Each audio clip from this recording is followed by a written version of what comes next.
Hey y'all, Juliana here. This is one of my favorite times of year because this is when the low country becomes awash in a rainbow of colors as our fall wildflowers begin to bloom. And that process has just started. Behind me is one of our more subtle beauties in the wildflower populations. This is clustered bushmint, or Hyptis alata. Now you can tell it is a mint, even though it doesn't immediately look like one, through two characteristics. One is that it has a square stem, and the other is if you crush the leaves, you'll get a nice, mostly musky, somewhat minty smell, which is where one of its other common names, the musky mint, comes from. The clustered bushmint puts out really small flowers that are hard to see. They're all white, they have tiny little purple dots on them. And really the most showy thing about the clustered bushmint is how it arranges its flowers in these ball-shaped clusters, which is where we get the name clustered bushmint.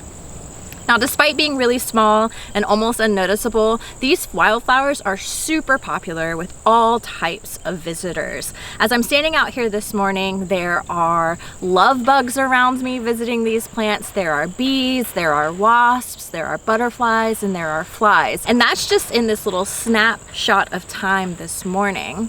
And as a wildflower that attracts a lot of visitors, it's going to have some visitors that are really great, appropriate pollinators, and then others who aren't getting the job done. Clustered bushmint has developed a strategy to prevent the inappropriate visitor from accidentally picking up pollen and only really letting the right pollinator get to the pollen. And it all has to do with its lower lip petal.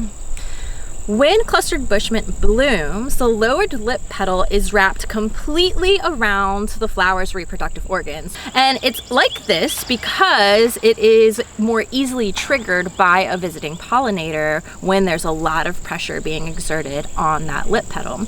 So let's say a butterfly visits our clustered bushmint. It's going to use its proboscis to get to the nectar and the tiny cup-shaped flowers, and it won't trigger the lip petal because it's not actively brushing up against the lip petal.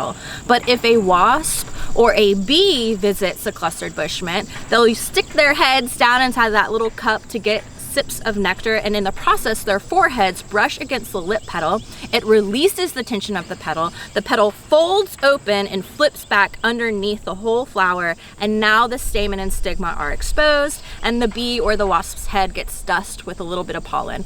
And hopefully in subsequent visits, pollination will occur. And I just find it so fascinating that flowers are constantly working on strategies to prevent losing pollen and promote successful pollination.